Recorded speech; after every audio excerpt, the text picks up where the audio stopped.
ঝুঁকিপূর্ণ এই কাজে একটু অসতর্ক হলেই বিপদ।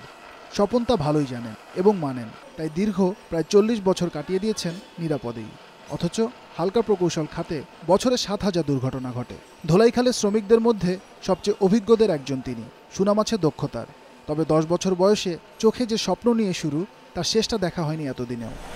আমার মোটামুটি চলে যায় যে আমি কিছু যে কইরা আগাবের মতো সম্ভব না। 13 বছরের মোশাররফের মধ্যে যেন ছোট্টবেলার স্বপনের ছায়া। 2 বছর ধরে কাজ করছে, মনে বিশ্বাস গড়বে সুন্দর ভবিষ্যৎ। কাম শিখাইতেছে, আমি শিখতেছি। এই 5-7 বছরের কাজ শিখা এদিকে আমি জীবনে একটা ওয়ার্কশপ দিতেছি। নিষ্ঠা আর একাগ্রতায় কাজ করছেন। ধোলাইখালে 3000 হালকা প্রকৌশল কারখানায় শ্রমিকের সংখ্যা 1 লাখ। সারা দেশে 40,000-এরও বেশি কারখানায় 6 লাখ। শিক্ষা আর প্রশিক্ষণের অভাবে এদের উন্নতি হয় কচ্ছপ গতিতে। এদিকে দক্ষ শ্রমিকের অভাবে কারখানা মালিকরাও আছেন বিপাকে। সিএনসির জমানো নাই সাপোর্টে, এইসব এই যে অল মডেল মেশিন চালায় চায়নার সাথে ইন্ডিয়ার সাথে আমরা কম্পিটিশন করা পারবো না। আমাদের যদি শিল্প পার করে দেয়, শিল্প পারের জন্য আমরা অনেক সরকারের কাছে বলা হয়েছে জায়গা, ওখানে ভালো মেশিন থাকবে।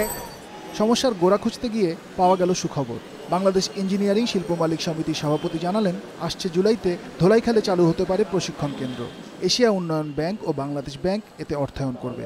এখানে প্রতি বছর 3000 জন উন্নত প্রশিক্ষণ নেওয়ার সুযোগ পাবেন, তাও বিনা পয়সায়। সরকারের এখানে টাকা প্রাইভেট সেক্টরে গ্র্যান্ট হিসাবে মনে হয় প্রথম আসছে।